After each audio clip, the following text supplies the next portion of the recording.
안녕하세요. 알기 쉬운 바이오 알바 킹입니다. 이번 시간에는 구독자분께서 요청하신 엔솔 바이오라는 종목에 대해서 설명을 드릴까 합니다. 이 엔솔 바이오를 저도 보면서 굉장히 공부도 많이 되고 또 한 두 가지 중요한 개념도 이렇게 나옵니다. 그래서 저한테도 좀 도움이 많이 되지 않았나 생각을 하고요. 분석한 내용을 좀 말씀을 드리면 이 회사는 시총 한 1,300억 정도 되는 회사고요. 퇴행성 질환을 대상으로 합니다. 그리고 특징적인 것은 빅데이터에 기반해서 약물을 발굴하는 그런 회사입니다. 이 점이 이제 좀 특이하고요. 2011년도에 설립이 돼서 치료적 대안이 없는 약물들을 발굴하겠다 이런 목적을 갖고 지금은 퇴행성 디스크 치료제, 그 다음에 퇴행성 관절염 치료제, 통증 치료제 이렇게 이제 개발하고 있는 회사입니다. 이 회사는 기술 특례 상장 준비를 하고 있어요. 그래서 이제 개정된 코스닥 시장 상장 규정에 따라서 코넥스 등록 후에 1년이 경과하면은 이제 지정 자문인의 추천을 받아서 평가 등급 중 한 개만 A를 받아도 기술 특례 상장이 가능하도록 이렇게 바뀌었습니다. 그래서 과거보다는 좀 유리하지 않을까 이렇게 생각을 하고 있고요. 이 회사 아까 이제 말씀드린 대로 빅데이터 관련 그런 플랫폼 기술을 가지고 있다라고 했는데 두 가지 플랫폼 기술을 가지고 있습니다. 하나는 KISDD 3.0 쉽게 얘기하면 신약 물질을 발굴하는 플랫폼입니다. 그러니까 어떤 물질이 어떤 특정 약으로 사용될 수 있을까, 그런 약물들이 어떤 약물이 있을까, 그 중에서 어떤 약물이 더 우월할까라는 그런 약물들을 발굴해내고, 두 번째는 ETONS 2.0이라고 해서 이거는 발굴한 물질을 갖고 분자 간의 상호작용 네트워크, 그러니까 얼마나 더 그 부작용을 없애고 작용 기전을 더 명확하게 규명할 수 있고 또 타겟을 또 규명할 수 있느냐, 이런 이 세 가지 목적을 달성할 수 있는 그런 플랫폼이다 보시면 될 것 같고요. 그래서 KISDD로 물질을 발굴하고 그 다음에 ETONS로 이제 그 분자 간의 메커니즘을 밝혀내는 그런 순서로 작업을 한다 이렇게 보시면 될 것 같고요. 이 회사가 가지고 있는 파이프라인을 보면 파이프라인이 이제 몇 개의 단계로 나눠져 있습니다. 근데 그 중에서 가장 이제 중요한 것은 근골격계 질환 파이프라인이라고 보면 되는데요. 이 파이프라인 중에서 가장 중요한 거는 퇴행성 디스크 치료제 P2K라는 그런 파이프라인입니다. 이 파이프라인이 가장 중요하고요. 두 번째는 지금 임상 이상을 진행하고 있는 이제 통증 치료제입니다. 골관절염 치료제, 통증 치료제가 있고요.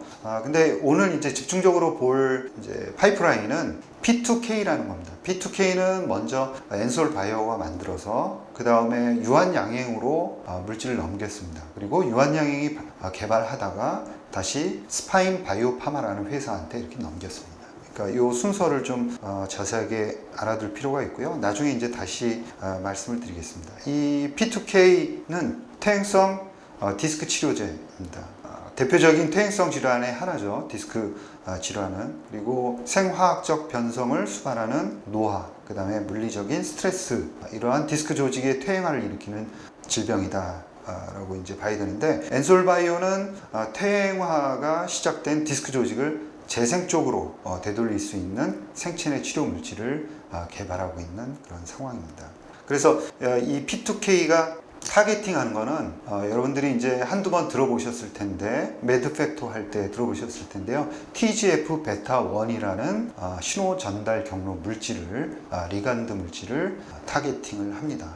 이게 이제 TGF 베타 1 SMAD 경로라고 하는 건데, 이제 뭐 쉽게 말씀을 드리면은 세포가 바깥에서 정보를 이제 받게 되고 그 정보를 세포 내부로다가 전달을 하게 됩니다.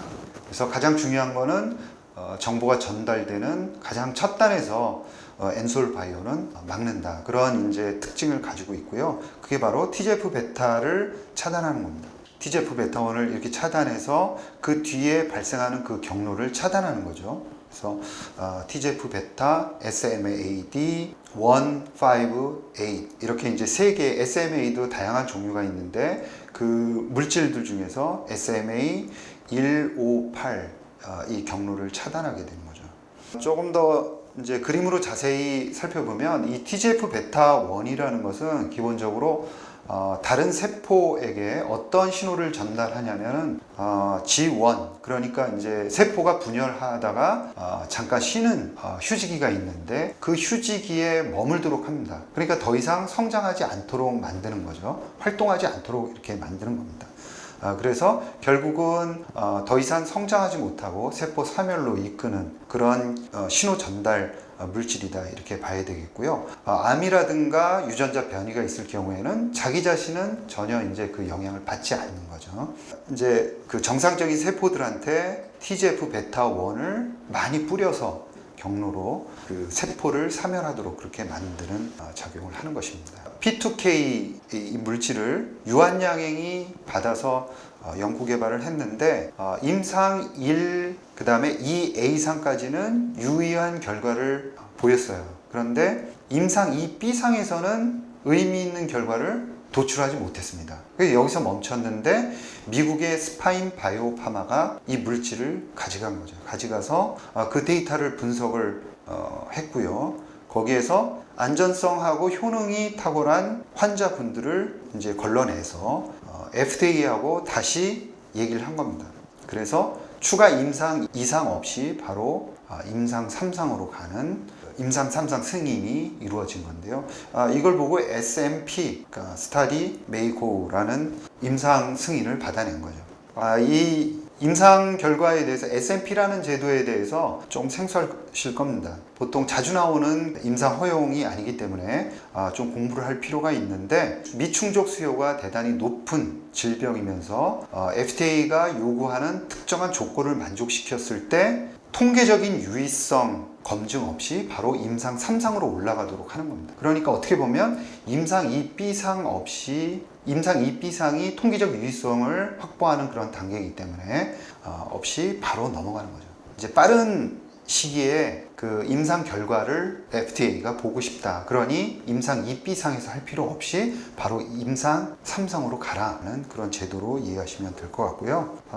이 물질을 가져간 스파인 바이오 파마에 대해서 좀 더 말씀을 드리면은, 최근에 신설한 바이오텍 이지만 현재 이제 B 시리즈까지 진행을 해서 현재 현금 200억 원 정도를 가지고 있고요. 특히나 이 스파인 바이오 파마 그 모회사는 비스코 글리시오 브라더스라는 회사인데, 일단 어느 정도 자금을 많이 가지고 있는 벤처 캐피탈이라고 합니다. 그래서 향후에 임상 3상을 진행하는 데 있어서는 자금적으로는 그다지 문제는 없는 것으로 이렇게 이제 애널리스트들은 얘기를 하고 있고요. 그러면 최종적으로 이 스파인 바이오 파마가 가져간 유한양행에서는 YH14618이라는 물질이고, 스파인 바이오 파마가 가져가서 새롭게 명명한 물질은 SB01이라는 새로운 이름을 얻게 되었는데, 그러면 이 물질이 과연 그 어느 정도의 성공 확률을 가지고 있을까라는 것을 이제 결론적으로 말씀을 드려야 될 텐데요. 몇 가지 다른 점, 이제 개선된 점, 그 다음에 좀 어려운 점들을 두 가지 이제 말씀드릴까 합니다. 먼저는 이제 임상 2B상에서 실패를 일단은 한 상황이고요. 통계적으로 유의성을 증명을 못한 상황인데, 임상 2B상에서 다시 임상 3상으로 넘어가면서 그 중에서 다른 환자분들을 대상으로 임상을 하게 됩니다. 그러니까 프로토콜이 달라진다는 그런 특징이 있는 거죠. 그래서 그런 측면에서는 어떻게 보면 임상 2상을 다시 한번 하는 그런 효과가 있습니다. 그렇죠? 그게 이제 긍정적인 효과라 이렇게 얘기할 수 있고, 두 번째는 검정력이 올라갈 수 있다는 거예요. 즉 환자군이 이제 임상하는 환자 수가 많아질 수밖에는 없다는 거죠. 임상 2상하고 임상 3상으로 올라가기 때문에. 이게 어떤 영향을 미치냐, 예를 들어서 진짜 엔솔바이오의 SB01이라는 이 물질이 약효가 있다면, 그거는 이제 하나님만 알고 계실 텐데, 진짜 약효가 있다면 약효가 있는 거를 증명해야 되지 않습니까? 그러니까 만약에 프로 선수가 자유투를 던지는 걸 보고 저 사람은 프로다라고 얘기할 수 있는 거는, 아마 투구수가 많아지면 많아질수록 프로라는 거를 우리가 이제 알기 쉬운 거죠. 예를 들어서 공 딱 2개 던지고 저 사람은 프로다라는 거를 걸러내기가 굉장히 어려울 아니겠습니까? 그렇지만 자유투구를 한 20개 정도 던진다 그러면 아, 저 사람 프로다라는 거를 우리가 알 수 있는 거죠. 따라서 환자 수가 많으면 많을수록 검정력이 올라가고 약효가 있을 때 약효가 있다는 걸 증명할 수 있는 가능성이 올라갑니다. 그래서 검정력이 이번 같은 임상 3상에서 환자 수가 올라가기 때문에 검정력이 올라갈 수밖에 없다라는 점은 조금 긍정적이다. 그러니까 다시 한번 임상을 한 번 더 하면서 검정력이 올라갈 수 있기 때문에 성공할 확률은 그만큼 올라간다라는 점이에요. 그렇지만 다른 한편으로 보면 또 임상 2B상에서 일단 한번 실패를 했습니다. 그렇기 때문에 일단 확률은 조금 낮아지다. 그러니까 원래 임상 3상에 올라간 그런 약물들은 50% 이상의 성공 확률을 가지고 있는 거죠, 통계상. 그렇지만 이런 경우에는 그렇게 확률이 높다라고 볼 수는 없습니다. 왜 그러냐면 임상 2상에서 일단 유효성을 검증을 못했기 때문에. 그 다음에 두 번째는 이 TGF-베타 기전이 상당히 성공하기 어렵습니다. 과거 이제 이 기전으로 계속 신약을 만들기 위해서 시도했던 과거의 제약 바이오텍들의 이제 데이터를 보면은 결코 쉬운 기전은 아니다라는 점이에요. 그래서 제가 생각하는 거는 임상 3상으로 올라가서 다시 한번 임상이 진행되기는 하지만 확률을 50% 이상 보는 것은 좀 어렵겠다. 그래서 임상 2상을 다시 한번 하는 정도의 확률이지 않을까라는 제 나름대로의 결론을 내려봤습니다. 이번 시간에 준비한 내용은 여기까지입니다. 여러분 감사합니다.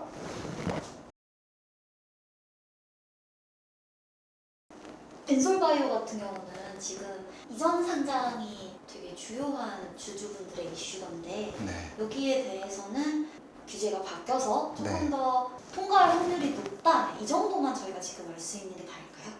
예, 그렇죠.